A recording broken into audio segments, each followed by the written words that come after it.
Okay, we are live. We are recording. Phone lines are open. Go for it.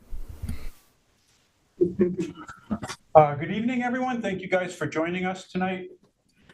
My name is Ken Alversa. I work with the East Hampton Town Police Department. We have an SRO here with us, Tim Tierney from the town. We have Chris Jack from the village. We have the principal of the high school, Sarah Smith, here. So we are going to dive into what the school administrators and the SROs really deal with on a daily basis right now. We're going to cover some trends that we're seeing locally, also some larger trends that we're starting to see nationally that are starting to trickle over into the town and the village. So a quick disclaimer. No need to lock your children in a closet when you leave here tonight. A lot of information we are going to be looking at in some cases is worst case scenario. We're going to be covering a broad spectrum of information. We are not social media experts, but we do have the opportunity to deal with it quite a lot on many different levels. We're also going to talk about a lot of apps, some of them in a good light, some of them in a poorer light. We are not getting any kickbacks from any apps. We don't get any money or anything like that from any of them. So quickly, when we talk about social media, we're talking about a digital media that is spread in an instantaneous manner, you typically photographs, videos, or any other content that really can be distributed to the masses in that instantaneous manner. And that's why kids like it so much. We're going to talk a little bit about dopamine in the brain, but first we want to touch on some statistics. And I'm equally guilty when we talk about some of these. So when we talk about social media and kids right now, 90% of young adults use social media versus 12% in 2005. So you can see the difference in what we're dealing with here. Women use slightly more, but again, those numbers are really starting to even out. Families with higher income tend to use more social media because they own more devices: gaming consoles, cell phones, tablets, laptops, Chromebooks from school, smart televisions, desktops, you name it. You can connect to the internet. You can talk to anybody around the world through any of those devices nowadays. Most young people check their phone within 60 seconds of waking up, and I am equally guilty of that. And it brings up a good point. When we talk about kids, kids learn from what they see. So when they see adults on electronics and social media all the time from a young age, that is what they grow up with, and that is what they're learning with. So it is, can't throw everything on the kids. It's also what they're seeing, and we know that. So definitely worth noting. Experts have found that there is a link now between social media and mental health. And for a number of years, they were very afraid to connect the two. But now there are definite correlations. We have kids that are wholeheartedly addicted to social media and gaming. There are now digital detoxes located throughout the country just for this type of addiction. So that's tremendously alarming. We know from talking to kids and doing studies and looking at the information that they will flat out tell you when their parents are involved in monitoring their social media, there is less stress and anxiety because they know their parents are looking and they tend not to get involved in some things that they wouldn't want their parents involved in. So monitoring students and their social medias, their homework, where they are in this day and age is difficult, but you truly are the best app for your son and your daughter being involved. Keeping open those lines of communication so that they're comfortable in telling you about things that are happening to them or things that they're seeing on social media is so key. We have students that have saved other students' lives because they've seen things on social media and felt comfortable reporting it to a parent, to a school official, or to a school resource officer. And that has happened right here in East Hampton. So having those lines of communication, and again, we thank the kids all the time when they bring that information to us because it saves students' lives. So why do kids like social media? Why do adults like social media? It has all to do with the dopamine, right? That hormone that everybody has. So when you get a like or a share, you know people are watching your videos, you get those instantaneous hits of dopamine. Adults, right, we get dopamine hits when we talk about sex, gambling, smoking, alcohol, right? When things make you feel good, you want more of it. You want more dopamine. Your brain makes you feel better, so you crave it and you try to do more of it. You make more posts, you make more friends, you try and get more likes, more shares, you make more videos. So we know from addiction, when we talk about alcohol or drugs, that addicts' brains rewire themselves. They learn what they want and their brain will purposely change it. I have a friend who is an alcoholic, and from the moment he wakes up to the moment he passes out, the only thing that his brain tells him he wants is alcohol. And it is no different when we talk about addiction to social media with gaming or apps. Kids' brains are being rewired, and that's why some of them need the digital detox. But again, it's important to focus on that because kids' brains don't fully develop till about the age of 25. Girls a little bit faster, boys a little bit slower. So they are, very apt when it comes to these things, and they want it, and they want more of it. That's on us to tell them and to teach them why that's, just because you want it, you can't always have it. There's reasons for that. So what happens when things go wrong? We're going to talk about a little bit of the school portion and then the criminal aspect of it with social media and how many times they overlap. So it's really important, and we have presented parts of this presentation to every single student in the high school, and we've reached out to many of the 6th, 7th, and 8th graders in the surrounding districts from Montauk to Wayne-Scott.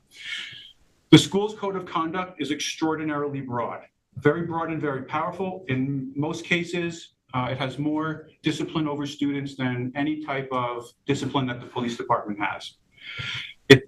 And the kids know that's in effect when they're in the building, but it's much broader than that. Anywhere on school property or anywhere that has anything to do with the school. You could be on an airplane, a bus, a train. You don't even have to be in the state of New York.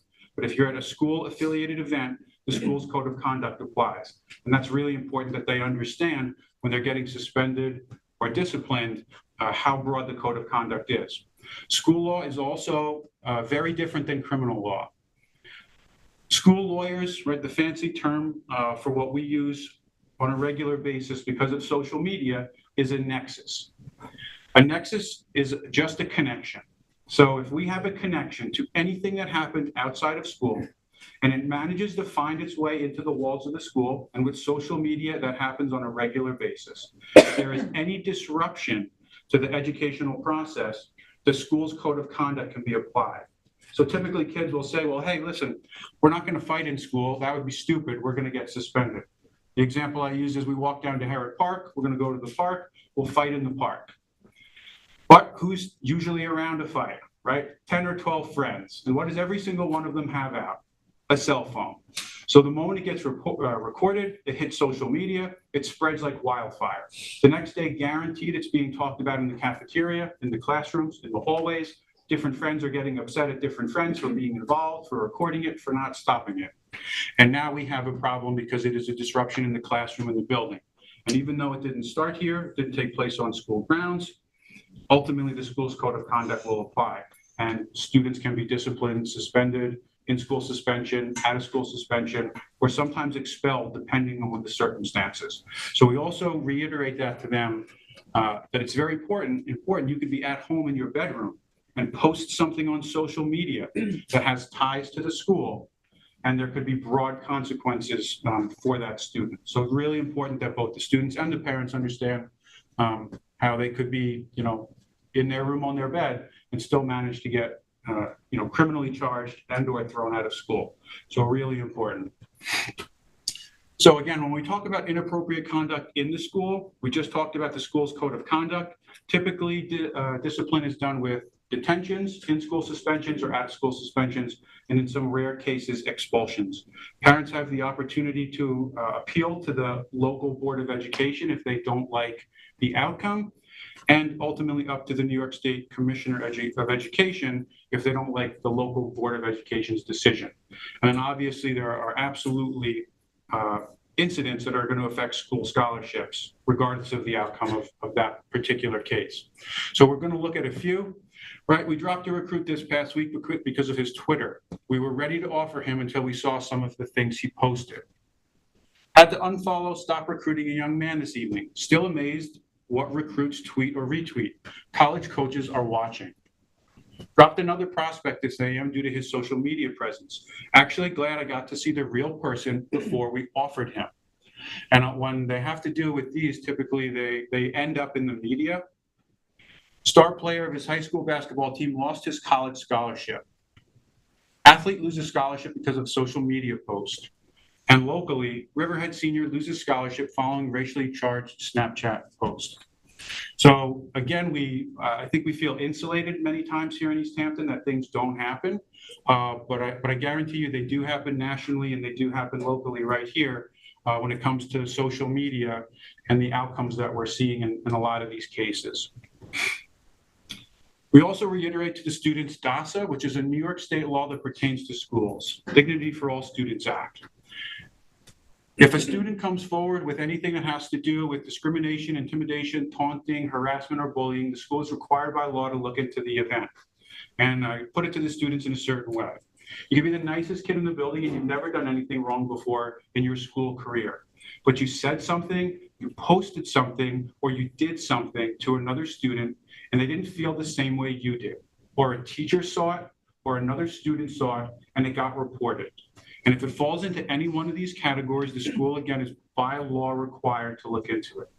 And if there's cameras that caught it, or the teachers that saw it, or the students that saw it, and they find that it fits into one of these, the code of conduct applies. And in many times when we're talking about subjects like those, there's a crossover into the police department's realm, and there's a joint investigation that will happen. So again, it's really important for them to understand that once you say it, once you send it, or once you do it, you can never take it back. That information is out there forever. And we see it, unfortunately, on a regular basis with athletes and politicians, that they put stuff on social media and then they delete it. But almost always somebody has a screenshot, a picture of it, or has recorded the post and will retweet it or republish it. So really important that we stress that with the students as well. So when we talk about crimes, things that enter the police department's realm, if it gets to the level of an arrest, there's a criminal record in some cases, depending on the age of the student, and then it's appealable through the court system where the judges and the juries deal with things. And again, scholarships are definitely on the table, and we're going to look at some of the more serious cases now that we've seen some, again, throughout the country and some locally. Student arrested at Central High School for making a threat on social media. 2 8th graders arrested following social media threat at Nashville school. And most recently here, 13-year-old arrested for social media threat against East Hampton School. So again, they weren't even in the building. They thought it was a joke. Again, we're dealing with an adolescent mind who doesn't reason like an adult does. He sends something out on social media. His friends see it, his friends grab it, and then it spreads like wildfire. And when it has to do with the safety and well-being of a school building, which is your children, that we take with the utmost seriousness. And again, school discipline goes to the highest level, and typically criminal charges result of that because the safety of the students and the staff in every building is our #1 priority. And it can't be joked about. So again, I think it's important to reiterate this to the students, to your kids, that after they post it, you can't take it back. That college scholarships, potentially future employment, consequences could be born out of stuff that they're posting now in high school or even middle school. So really important to reiterate that to them. Just going to focus on one law quickly, and this is just to show you how things have changed in the world of law enforcement and charges. With social media now, they're rewriting laws to catch up with the digital media, which was not the case 10 years ago or 15 years ago. So now specifically communicates anonymously or otherwise by telephone, by computer, or any other electronic means. And again, we reiterate this to the students, any other electronic means. If it's electronic and it creates a post, then it falls under this category of law. So if there is harassing, discriminating, bullying going on, it's important for them to understand now that there are specific laws that target that, not only DASA and school laws, but it enters the realm of the police department. And we don't want to see any of them getting in trouble for things like that. So these were all things that we covered when we presented to the schools and to the students. Scams that we're seeing locally and nationally. Right now, a big one is sextortion, where typically an adolescent forms a relationship with somebody through social media. They believe they're talking to somebody about their own age. Eventually, explicit photos are shared between the two persons. Once that student shares the explicit photos, the other person on the other end reveals themselves that they are not an adolescent, and they try to bribe the student for money or different things. Unfortunately, we've seen cases throughout the United States because of the embarrassment that the students feel. We have some students committing suicide because they don't want to bear the burden of embarrassment for themselves and their family. We have had cases here and attempted cases where people have reached out to students and tried to do this. And this is why it is so important that they have their relationship with you or a trusted adult to come forward so that we can start investigations and look into these matters. Because the last thing we want to do is have somebody hurt themselves because they feel like they don't have a way out or don't have somebody to talk to. So again, this is worst case scenario, but this is happening every day all over the country. And we have had kids targeted here, right here in East Hampton. So again, really important conversations to be had about what they're sharing, who they're talking to, and just the different outcomes of things that we're seeing throughout the country. Online gaming is another problematic area for sure. Most kids, this particular study targets 86% of adolescents say they will game at some point. I read another study last night where it's 95%. So the numbers are staggeringly high. A tremendous amount of online bullying goes on through gaming consoles when the children are left unattended and alone, and the parents haven't done some of the homework to look into the specific games and exactly what's going on. And you're able to Google a lot of the different gaming and discords, but again, it could be on a phone, it could be on a tablet, it could be a gaming console, it could be through a smart TV. If it connects to the internet, there are ways for them to make those connections and really be talking to anybody in the world. Typically, the predators out there, they make fake profiles, fake names, fake pictures, and they're believable to adolescents. And unless they're really, really intelligent and they're picking up on some of the cues that most kids don't pick up on for fake accounts, they're not going to know it until it's too late. So again, there are parental monitoring ways for many of the devices when it comes to restrictions. And that's just on you guys to look into the games, depending on the media, the phones, the internet routers. We're going to cover some of that stuff as well. But to be able to have those lines of communication, talk to your kids about the predators. Oh,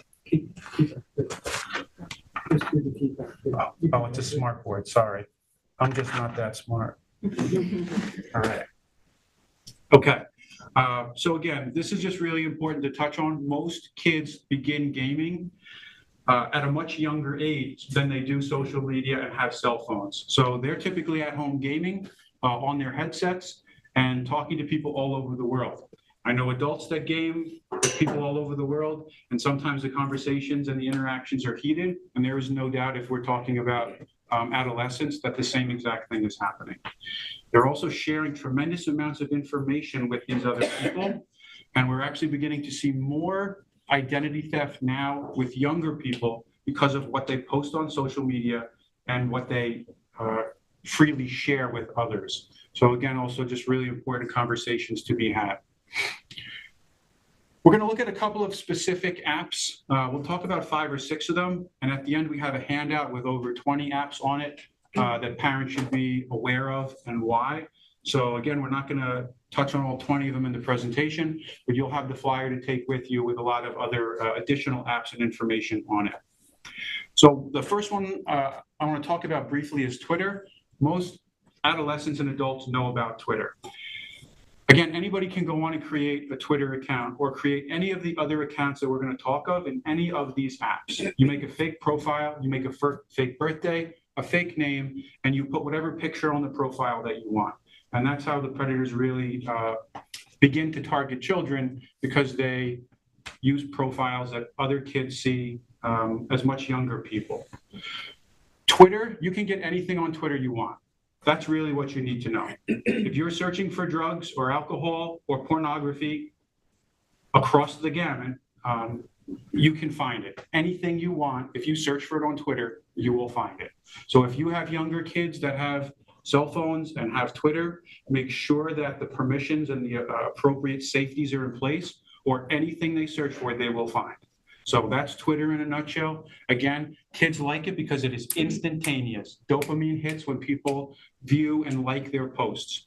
But again, for us, we're more concerned about what they're sharing, who's seeing it, and what the content that they can find on it.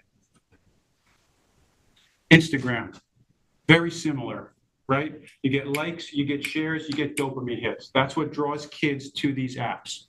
What we're seeing now is Instagram has created disappearing messages, very similar to Snapchat. Snapchat became famous because kids believed the messages disappeared forever and nobody were going to see them again. Instagram now has the same disappearing message feature in their direct chats. So if a student or an adolescent forms a relationship with somebody else that has Instagram, you are going to start to see those disappearing messages sent. And if adults or parents go to try to find this content, it's not going to be there. So just knowing that these features exist are really important. Snapchat, probably one of the most popular, if not the most popular app that we deal with social media stuff in the schools. Again, kids like it. They believe that things disappear, and then they disappear, they're gone forever. We know that that is definitely not the case. Kids take screenshots. They have more than one device with a phone on it. They take recordings of these Snapchats, and then they save them and they send them out, they redistribute them. Snapchat, along with many of the other apps now, use GPS location services, which means if your adolescent son or daughter has it and their Snap Map is on, anybody else that has Snapchat will know exactly where they are. So if you take a family vacation and you're outside the country and your son or daughter's Snap Map is on, then everybody knows that you're away and your house is vacant. It's also used for stalking. If you have different boyfriend-girlfriend issues, there's a breakup, not all of them go smoothly as adolescents, we see stalking with it.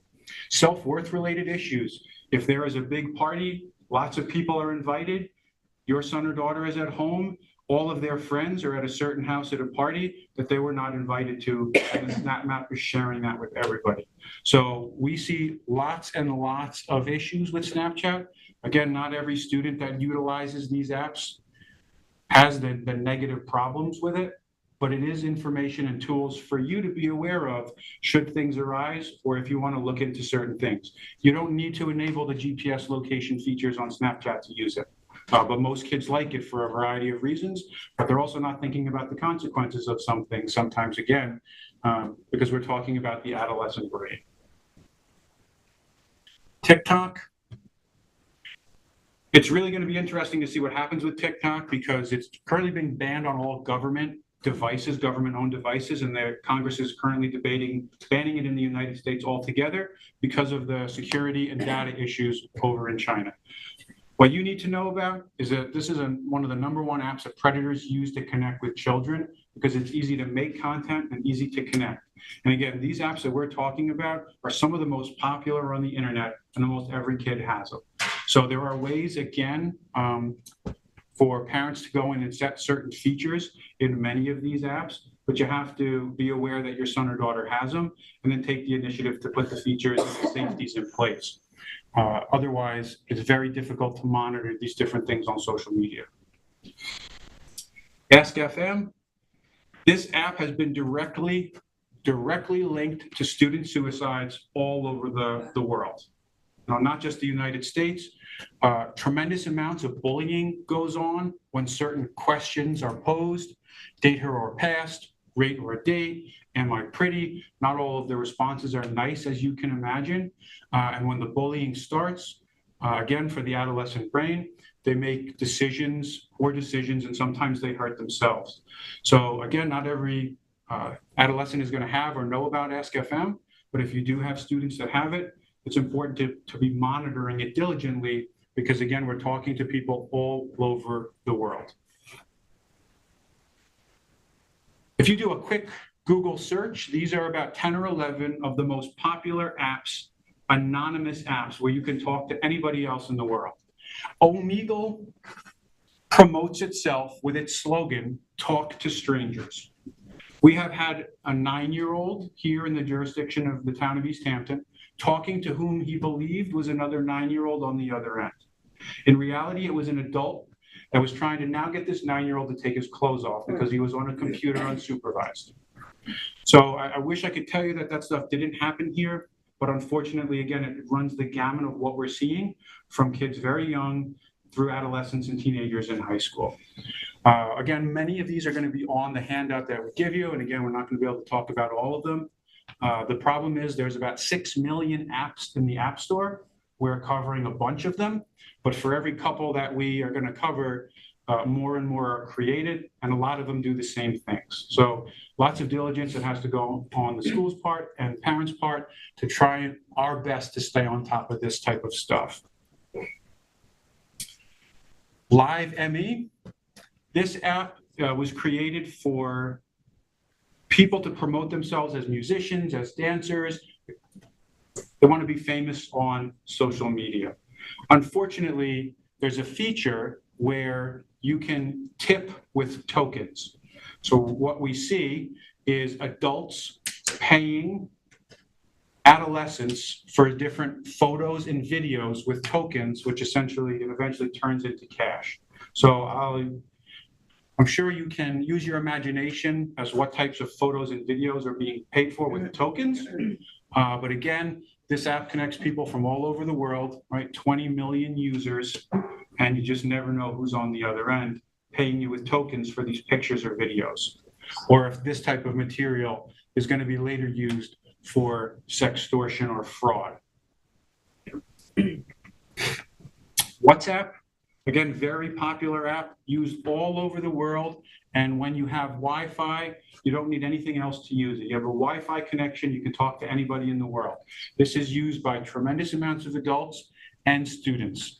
Most of these apps have minimum ages between 16 and 18 years old, but again, there are no secondary checks. You enter your information, most of the time fraudulent, and you're good to go. You create the app.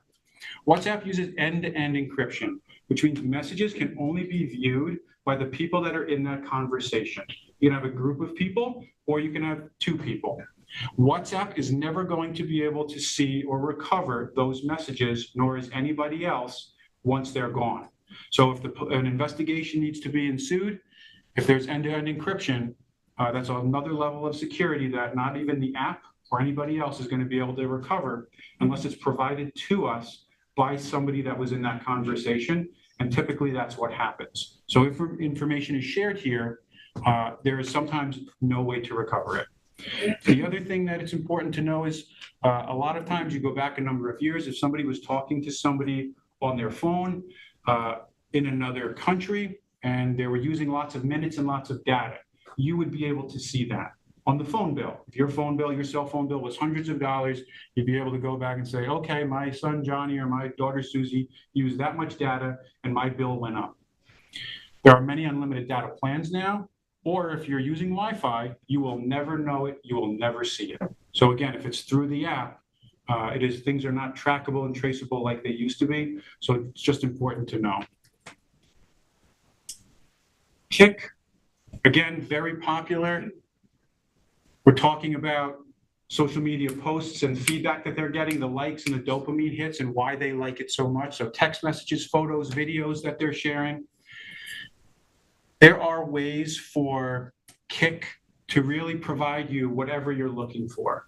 So we talk about, age-appropriate material, material that's not age-appropriate, really all the way up to the New York Times. So if they want to look for the New York Times as a teenager, you can find it. If you're looking for material that's not appropriate for kids, they're going to find it. And again, there's many ways for parents to use the settings on many of these apps. But it takes a lot of time. You got to have their phone, and you have to have that connection. So we had some questions last night, and these are things that we should be fostering with kids at a very young age so that they know and expect that you're going to be looking at their phones, that settings are going to be in place. The first time you go to do this, if it's on a 16, 17, 18, or 19-year-old, good luck.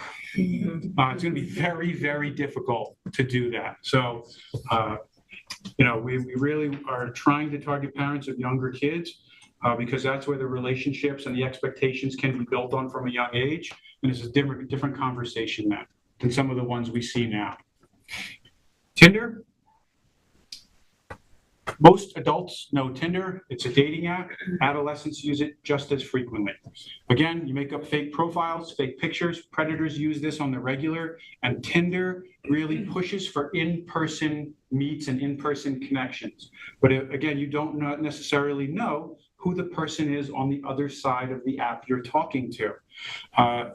So again, you're supposed to be 18 years of age to use it. Again, you create your fake profile, fake birth date, fake picture, fake name, and you can be anybody you want on Tinder. Kids also like it because you swipe right if you like them, you swipe left if you don't. You're never notified if somebody swipes left on you, right? So there's no negativity, you're not put down. You only see the people that you swiped right on and they swiped right on you. So it's popular because there are no put downs when you're using it. Here are a couple other dating or hookup apps similar to Tinder. Most of these are on the handout, again, with descriptions of why you're going to want to know about them. Almost all of them use geolocation services, GPS location services, because they use a certain bubble of GPS location around the app to connect you with people locally, so you can, again, connect face to face. There is a dating app for any set of people that you can imagine in the world. So just make sure you're doing your due diligence with them, that you're aware of the different ones. Plenty of fish at first. I don't know if it's a fishing app or not, but it's a dating app. So again, just do the research. You'll have the flyer when you leave. These are ones you're going to want to be aware of. So that's what it looks like. That's what we're going to give you at the end of the presentation, 21 apps. Again, a variety of different apps on there for you to do your research on. It's double-sided. One side's in English, one side's in Spanish. So if you want to share it with somebody else, please do so after tonight. So we're going to talk about school monitoring tools briefly. Many of these tools, the geofence, when the kids are on school Chromebooks, when they do their searches, that stuff is monitored for keywords and phrases. If they're connected on the Wi-Fi in the building, it goes through the school's Wi-Fi. It doesn't necessarily have to be a school device, but if they're on the school's Wi-Fi, there are ways for phrases and things like that to be picked up if they're of concern. The school can look up search history also on the Chromebooks. And again, these are the things when I talk about monitoring for phrases, these things have directly saved through our interactions, kids' lives. We are able to check on, and many of the times phrases are different things hit. They're working on health projects or different things for different teachers. It's not always worst case scenario, but the school does a great job of following up with every single student when anything pops up to make sure what they're searching is for a school project or something else. The school connects people or students with counselors both inside of school and outside of school. And only in worst case scenario, if the police department has to get involved in some of those cases, we do. But again, we try to use that as a worst case scenario. But there's a lot of great features, a lot of great functions, and it's definitely helped us connect kids with the appropriate resource to get them the help that they need. So how can parents monitor social media and the internet? We're going to talk about a few apps right here, and there are dozens of them that do very similar things. So I'm going to show you an example of Bark and what it does, because it's very popular.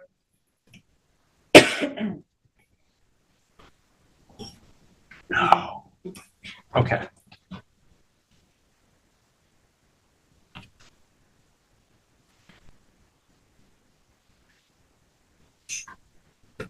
Technology is good. Chuck.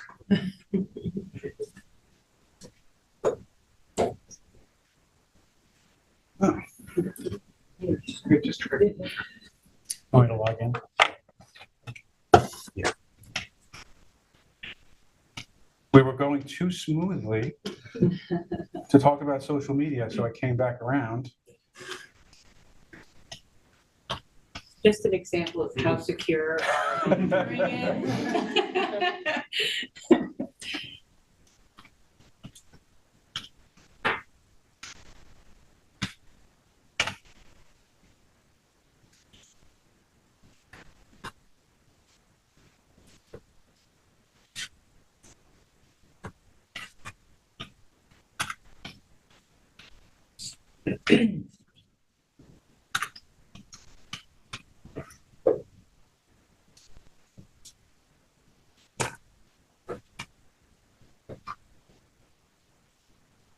In theory,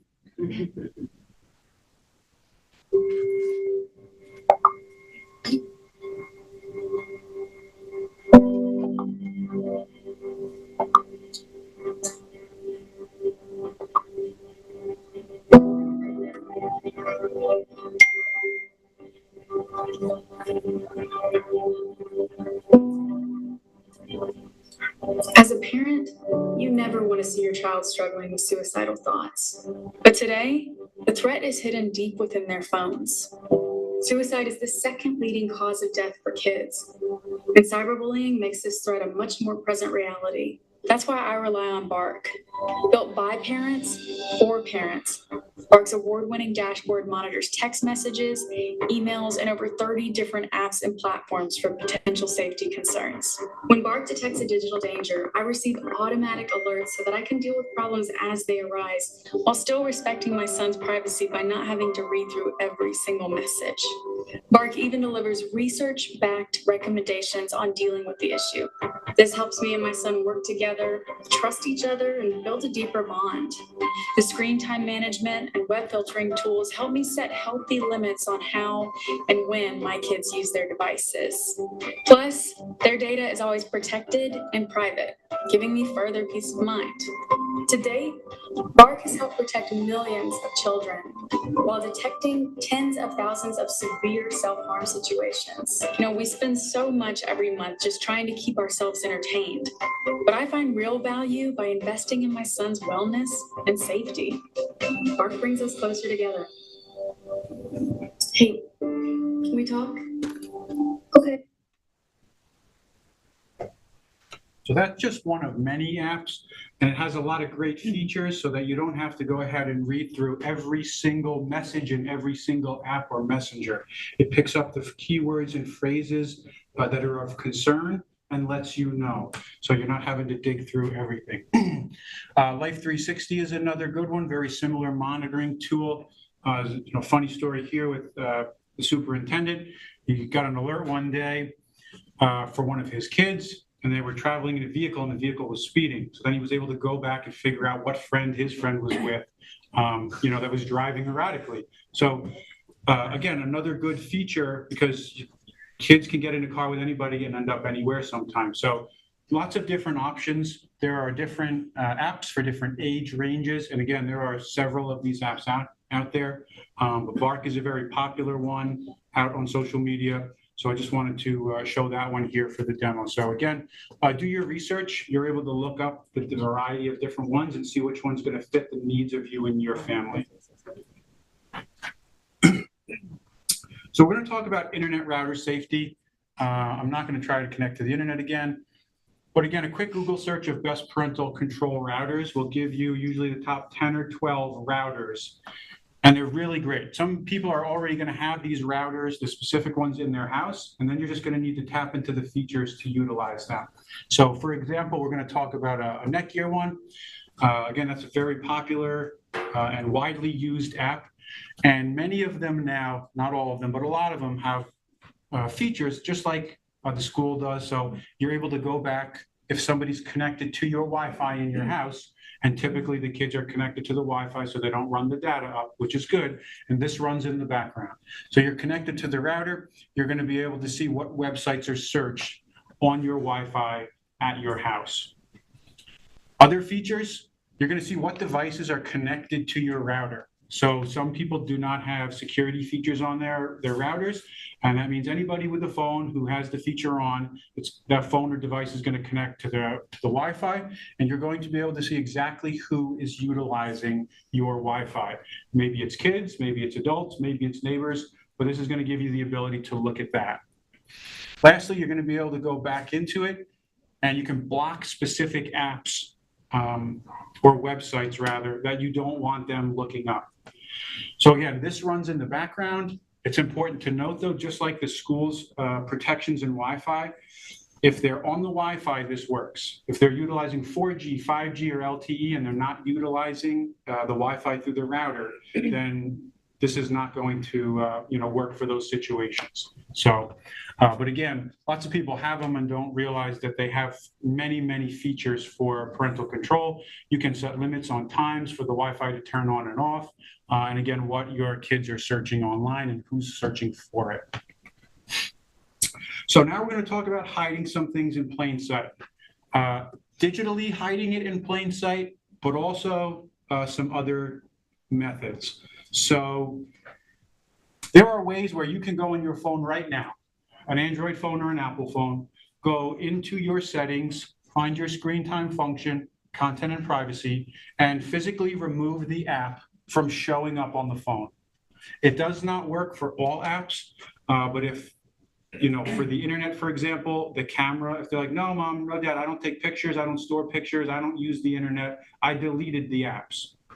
Maybe they did delete it, but there are functions so that they can be removed from the phone. They're not deleted, they're hidden. So if you go to look at the phone, unless you're going into the specific restrictions, you're not going to know that they're still there. So that's important for parents to know, especially when we're talking about the internet and we're talking about the camera, because a lot of the information that we see here is because of the internet and the photos and videos that they're sharing.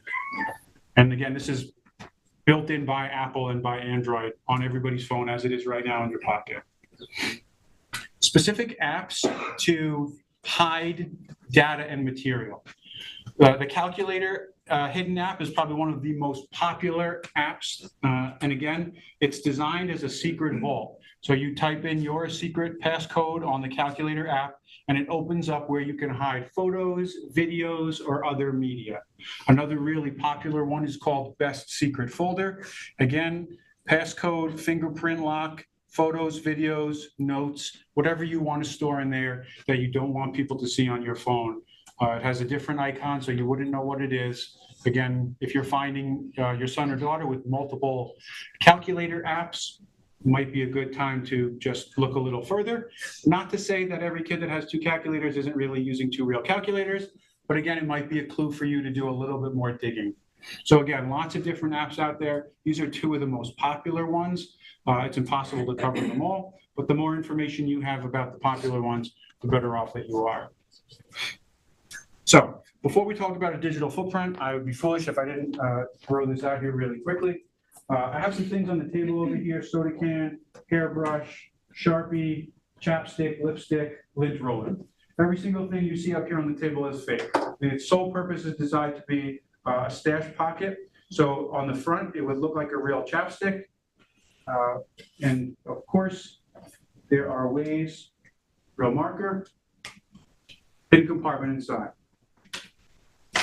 Axe body can, sole purpose, hidden compartment inside.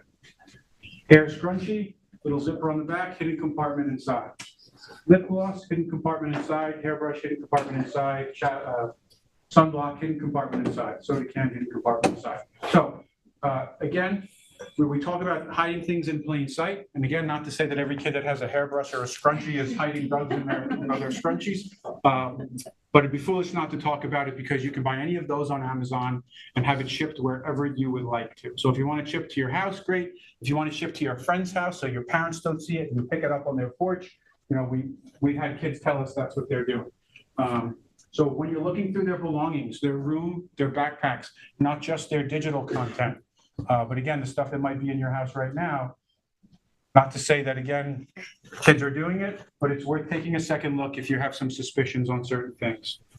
So digital footprints, this is important for kids to understand. And again, this ties a lot of stuff we talked about back together. So anytime you go online, you leave a trail of data. Sometimes it is information that is protected by the app or the website that you're using. Many times it is not protected, and your information is sold to other companies and things like that on the internet. Your passive digital footprint is metadata, right? Zeros and ones, IP addresses, the IMEI of your cell phone. This is all the digital trail that phones and devices use. And many of these things, depending on the circumstances of how the app is used, how the investigation goes, is information that the police department will use to connect different things. For example, we talked about the school threat that we had a few months ago in the spring school. That information went on there. Lots of times devices, we're going to take the devices and we're going to have them downloaded by the computer crimes lab. So it's important, again, to remind them. They think Snapchat, oh, it disappears forever. Oh, nobody's ever going to see my phone or my computer or my tablet. And they might have lots of different things on there. And ultimately, it's going to come into our possession, and, who knows what we're going to find. So again, really important to just reiterate that things don't just disappear forever. There is always a digital trail. When these organizations are subpoenaed, for investigations, they turn the information over to us. And especially when we talk about school threats and the well-being of your kids, no judge in the world is going to deny a subpoena when we have a school threat at hand, when we're dealing with the well-being of children. So, we do get them, we do use them sometimes.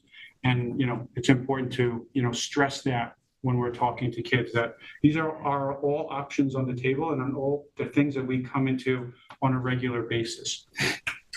Okay, so that was a lot of information, and I know I talked really fast.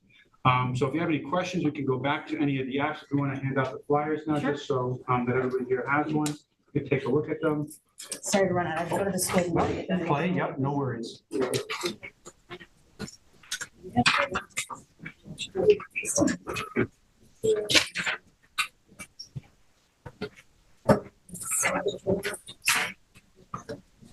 How are you?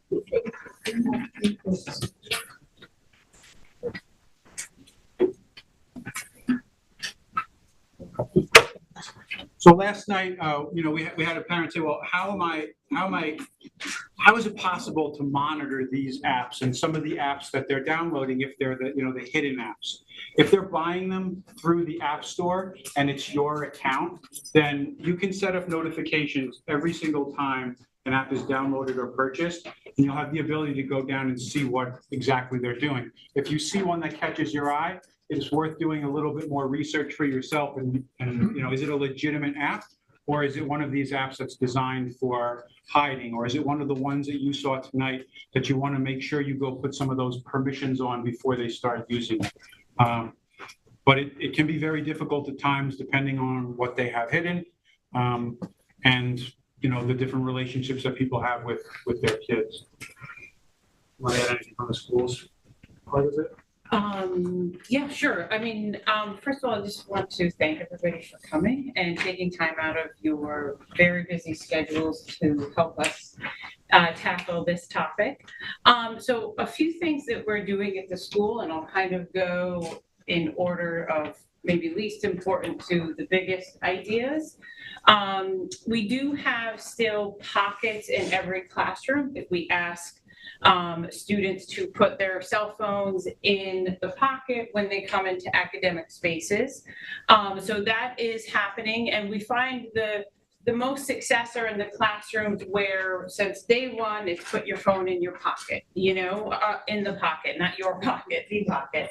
The other big picture idea that we try to keep in mind in the high school level, I know there are definitely elementary and middle school parents here, which may have a different philosophy given the appropriateness of that age group. At the high school, we try to take the education approach. So very similar to the movement to wear seatbelts way back, or the public education to stop smoking. We try to take the same approach. We try to tackle it from so many different angles. One thing that we do have coming up We have tech addiction expert, Dr. Nicholas Cardera, speaking with our 9th graders and our student leaders in April. You may have seen him last year at our community forum where he spoke about his history is in drug and alcohol addiction, but recently he has parlayed that into social media and tech addiction, and he treats tech addiction exactly the way he's, uses his history in drug and alcohol addiction to treat tech addiction. So he will be speaking with our 9th grade and our student leaders about how tech addiction affects the brain and how big tech is using their tools and techniques to trick them and get them hooked. And so he is just so knowledgeable about that field. So we will open that up to our 9th graders and our student leaders. And then afterwards, he's going to do a roundtable discussion with our student leaders to talk about, okay, what can we do here? What can our students do here at East Hampton High School to help educate each other or to work on this topic together, this issue together? Because we do realize that in order, we can put all the rules in place that we want, but we're dealing with teenagers, right? So we have to get them invested. We have to loop them into the conversation. We have to hear what they have to say and work with them to try to solve the problem. So that's a big thing that we have coming up that we're actually very excited about. And that's going to be followed by a week of voluntary give up your cell phone. We're still in the process of working that out, but something to the effect of, I see we have 2 students in the back who's just faced like, there will be, hopefully it's meant to show students that, you can live without it. Again, it's voluntary and we're working on that now. Hopefully it will look something like, you can do it for community service hours.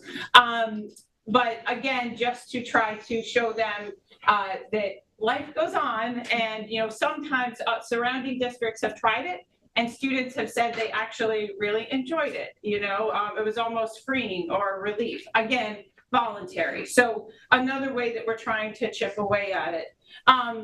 We will be just building off of that. We just did a mental health task force, which involves many different community groups. We talked about building a task force with students like we did with vaping to deal with the issue here in the school. And then, the last 2 things that I think are most important in terms of our philosophy of dealing with cell phones is we always keep the lines of communication open. We try to stress to students as much as we possibly can, that every student has a go-to person, be it a guidance counselor, be it administrator, be it our school resource officers. So we can only deal with what we know about, So if a student has an issue on social media that they're dealing with, we try to, send the message home over and over and over again. You can go to a teacher, you can go to a counselor, you can go to our school resource officers or administration, and we will help you out. So that trust we try to build, from day one since they enter the door. Secondly, the second big thing that we try to do to work against this, and it's kind of the same philosophy I have as a parent of a 5-year-old. What is the best way to keep her at Alliance, or it's at Guildhall or the library, that we try to find a space where students are engaged in something beyond school, because we do find the few places, if you've noticed, on the sports fields or in a club or on a stage, students do not have their cell phones and they're not worried about social media. So we try to build that extracurricular programming as best we can for students. I think those are the big pictures. I'm glad you talked about big tech. If you haven't had the opportunity to watch Social Dilemma, the documentary, they go and interview the people that made these apps and the people that own the apps, and they talk about what they do with their own kids, and none of them let their kids use it. And these are the apps that they own and they're making lots of money from. and they know the rhythms and the science behind it. They don't let their own kids use it. So there's something to be said for that. So if you have the opportunity to watch it, it's definitely worth a watch. Again, thank you guys for coming. Thank our vendors in the back for coming. If you're they have some information again for healthy alternatives to worth taking a flyer and seeing what happens. So thank you again for coming. Thank you.